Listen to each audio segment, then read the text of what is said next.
오늘 사건은 대만 가오슝의 속칭 안녕하세요 시장으로 불리는 이곳에서 발생했습니다. 2014년 12월 3일 당시 59세였던 진 여인이 이날 오전 남편한테 시장에 가서 무언가를 사오겠다며 집을 나섭니다. 그리고 내내 깜깜 무소식, 저녁이 돼도 들어오지도 않고 전화 연결도 전혀 안 되고, 이에 걱정되기 시작한 가족들은요 저녁 6시경 문제의 시장으로 달려갔습니다. 그렇게 한두어 시간이 지났을까요? 시장 바로 옆 주차장에서 그녀의 차를 발견해요. 바로 달려가 안을 쓱 들여다보니 손이 보여. 그러니까 순간 가족들이 진 여인 차에서 쓰러진 줄 알고 다급하게 차 문을 딱 열었을 때 가족들은 소름 끼치는 장면을 보게 됩니다. 진 여인이 뒷좌석에 쓰러져 있는데 피범벅이었어요. 부검했을 때 머리 외에 다른 부상은 없었습니다. 머리만 무려 14번 얻어 맞은 게 확인됐어요. 뭐로? 망치로. 실제 그 차 바닥에서 부러진 망치가 발견됐습니다. 이걸로 범인 새끼가 진 여인 머리를 난도질 계속 내리친 거예요. 이것뿐만이 아닙니다. 당시 차 안이 굉장히 어수선했어요. 시신 옆에 방금 산 야채들이 다 헤집어져 있었고요. 그녀 가방이 열려져 있었습니다.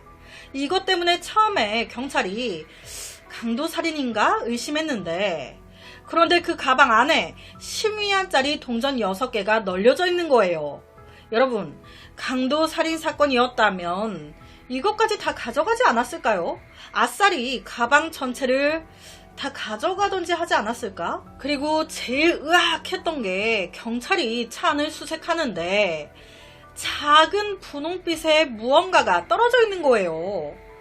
이거 뭐야? 하고 봤더니 피해자 진 여인의 가슴 유두가, 오른쪽 유두가 뜯겨져서 떨어져 있는 겁니다. 이게 무슨 말입니까?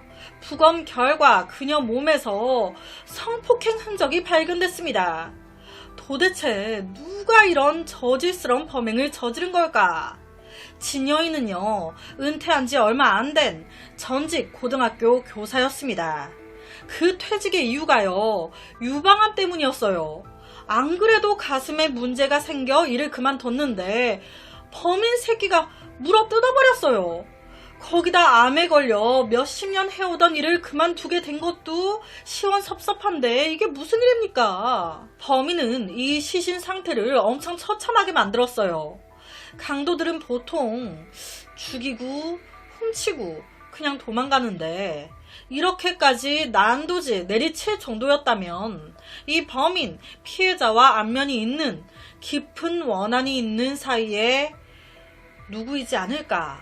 하지만 그녀의 생활은요 매우 단순했고 모난 성격이 아니었어요. 그녀를 알고 있는 가족들, 지인들 모두 하나같이 누군가에게 원한을 맺을, 원한을 가질 사람 절대 아니라고 입을 모아 말했습니다. 평소에 봉사활동을 즐기던 너무 좋은 여자였다고. 그런데요, 여기서 너무너무 안타까운 게 사건 발생 지역이 지금 시장 옆 주차장이잖아요. 시장, CCTV가 없어. 주차장에도 없는 거예요. 이거 어디서부터 어떻게 수사를 이어가야 하나. 그런데 정말 다행히도요, CCTV는 없었지만 피해자 진 여인의 차에는 블랙박스가 있었습니다. 그런데 소리 녹음기가 고장났어. 그래도 뭐 영상이라도 남아있으니 이게 얼마나 다행입니까? 경찰은 현장에서 발견된 피 묻은 망치, 정밀조사 의뢰함과 동시에 이 블랙박스 일일이 확인 다 들어갑니다. 봤더니 12월 3일 오전 10시가 넘어 피해자 진 여인이 차를 몰고 시장 쪽으로 가 주차할 곳을 찾고 있습니다. 그때 지금 보시면 마스크를 쓴 남자 오토바이 보이시나요? 갑자기 왼쪽에서 쓱 나와 그녀 차를 추월 오른쪽으로 가는데, 이때 이 남자 오토바이와 그녀의 차가 살짝 충돌했던 걸로 의심이 됩니다. 그러니까 이 남자가 진 여인 차를 힐끗 쳐다봐요. 여기까진 특별히 무슨 일이 일어난 것 같진 않은데, 더 이해가 안 가는 건요, 이 블랙박스 차가 멈출 때까지를 기록해요. 해당 주차장에 그녀가 차를 세울 때까지, 그때까지 기록하는데 경찰이 쭉 봤을 때 별다른 건 없었습니다. 정상 주차와 동시에 블랙박스는 꺼졌어요. 차가 멈출 때까지 기록하는 거니까. 즉, 차가 멈추고 나서 무슨 일이 벌어졌다는 거죠. 그렇다면 여기서 한 가지 의아한 점이 있습니다. 시신이 발견된 주차장, 시장 바로 옆이었어요. 시장에 사람이 바글바글 했는데 왜 그녀는 도움을 요청하지 않은 걸까? 외부인이 갑자기 자기 차 안에 들어왔을 때, 망치로 공격당했을 때 필사적으로 차 안에서 밖으로 도망을 나온다거나 창문이라도 열어 소리 지른다거나 문을 열어 소리 지른다거나 탐문 수사했을 때 이런 소리 들은 사람 없었어요. 조사한 걸 토대로 경찰이 추정했을 때 사건 당시는 이렇습니다. 차 안에 시장에서 장본 야채들이 널브러져 있었어요. 그러니까 차를 정상 주차하고 내려서 장까지 본 거예요. 그리고 이제 차 문을 열고 자리에 앉아 장본 야채들을 뒷좌석에 놨죠. 딱 이때 범인놈이 기습으로 들어와서 망치로 파바박! 바로 기절한 거예요. 즉 진여인, 도움을 요청할 겨를도 없이 공격을 당했다는 겁니다. 경찰은요, 차 안에서 발견된 혈흔, 지문 모두 조사함과 동시에 차 블랙박스에 찍힌 이 수상한 오토바이 번호조에 들어갑니다. 봤더니 와, 이런 우연이, 이놈 전과자야. 사기 전과자 류즈밍. 그리고 현장에서 발견된 망치 있죠. 이 망치의 끝부분이 잘려져 있었는데, 부러져 있었는데 그 부러진 부분에 라벨이 붙어 있었어요. 거기에 제조업체 등등이 적혀 있어. 이걸 단서로 경찰이 이거 파는 가게를 다 뒤진 거예요. 이 망치 어디서 파나? 가게들을 싹 추린 다음에 그 가게들 CCTV를 다시 싹 추립니다. 하나하나 살펴보다 보니 사건 전날인 12월 2일 한 남자가 한 가게에 들어오더니 이 망치를 사가지고 가네? 그리고 망치 산 바로 다음 날인 12월 3일 이 남자 마스크에 헬멧에 빨간 오토바이를 타고 문제의 시장을 이리저리 어슬렁거려. 그렇게 약 1시간 정도 지났을까요? 이 오토바이 한 차와 살짝 부딪힙니다. 그리고 어디 갔다 온 건지 약 1시간 뒤 다시 포착이 되는데 웬일인지 이번엔 헬멧과 마스크를 벗고 오토바이를 탄 채 시장을 떠나는 모습이 사건 발생 바로 전날 현장에서 발견된 망치와 똑같은 망치를 구입했던 남자. 이놈에게서 꼬릿꼬릿한 꼬랑내가 잔뜩 납니다. 이놈이 전과자였잖아요. 그래서 다행히도 경찰 데이터베이스에 이놈의 정보가 어느 정도 있는 상태였어요. 플러스로 CCTV까지 다 뒤져 결론은 이 새끼를 한 가게에서 잡습니다. 잡았을 때도 이 새끼 품 안에는 또 커터칼이 들어있었어요. 체포된 후에 그는요, 순순히 자백합니다. 죄송합니다. 제가 죽였어요. 그렇다면 왜? 진여인과 너랑 무슨 사이인데, 무슨 상관인데, 아는 사이야? 류즈밍이 진여인을 죽인 이유는요, 여자친구랑 헤어져서, 짜증나서. 이 무슨 개소리야. 와, 이게 어떻게 된 거냐? 여자친구와 잘 사귀다가 며칠 전 갑자기 여자친구가 헤어지자고 이 한마디 딱 날리더니 그 다음부터 류즈밍의 전화 받지도 않고 만나주지도 않고, 그러니까 열받은 이놈이 여자친구 죽여버리겠다고, 너 죽고 나 죽고라고. 그래서 2일날 망치를 샀던 거예요. 여자친구 죽이겠다고 샀던 겁니다. 그리고는 안 만나주고 연락도 안 받아주니 그 여자가 어디 있는지 모르잖아요. 알 수가 없잖아.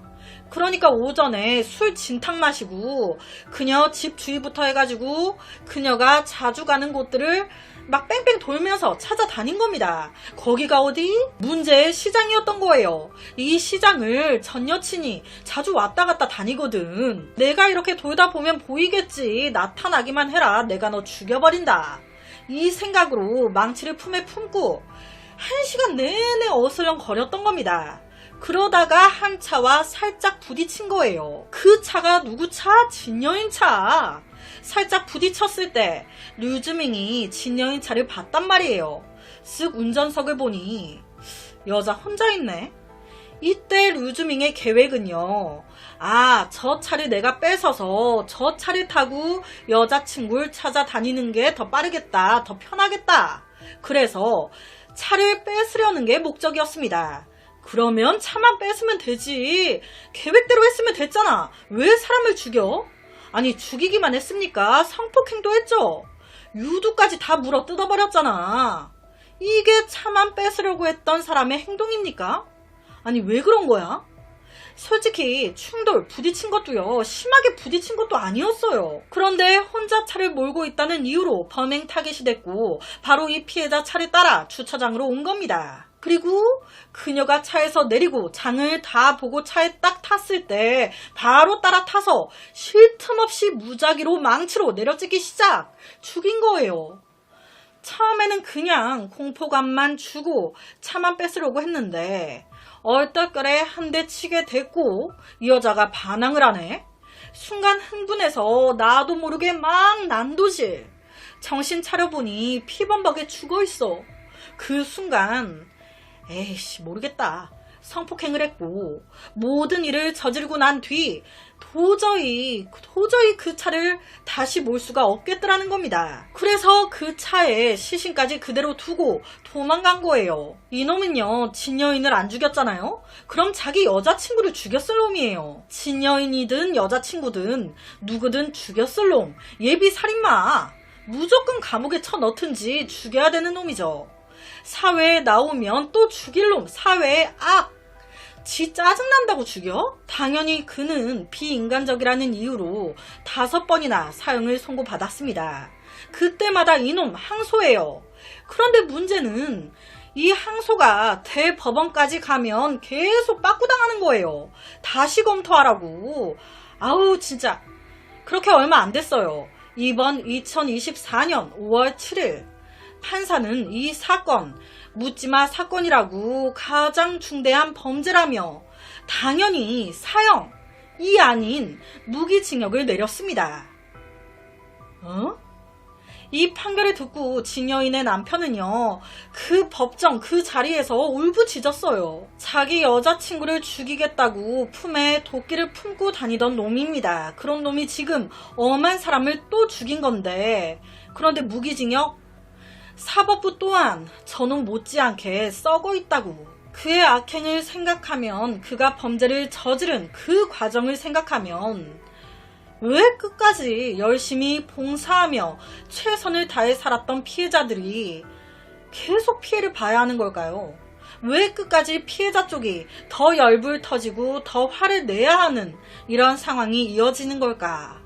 류주밍은 결국 사형을 면했습니다. 여러분, 이 사건이요 2014년도에 발생했어요. 그런데 지금 판결이 2024년도에 난 거거든요.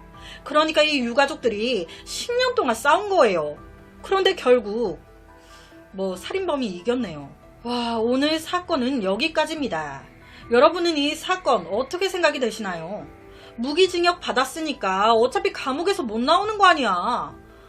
죽은 거나 피차 일반 똑같은 거 아닌가? 생각하실 수도 있는데 그렇지 않아요. 가석방이라는 것도 있죠. 이놈이 감옥에서 생활 잘해가지고 가석방 신청을 넣었네? 그게 됐네? 그러면 또 나오는 거예요. 거기다 지는 사형 받을까봐 조마조마했을 거예요. 무기징역이라고 선고된 그 순간 다행이다 하지 않았을까요? 이것 자체가 짜증나고 싫은 겁니다. 이게 반성하는 거냐고요. 아유, 무기징역 나왔다. 아우, 아싸. 결과가 어떻든 피해자 가족의 비통함과 눈물은 영원할 것 같습니다. 그래서 오늘은 정말 말도 안 되는 묻지마 살인사건을 가지고 왔습니다.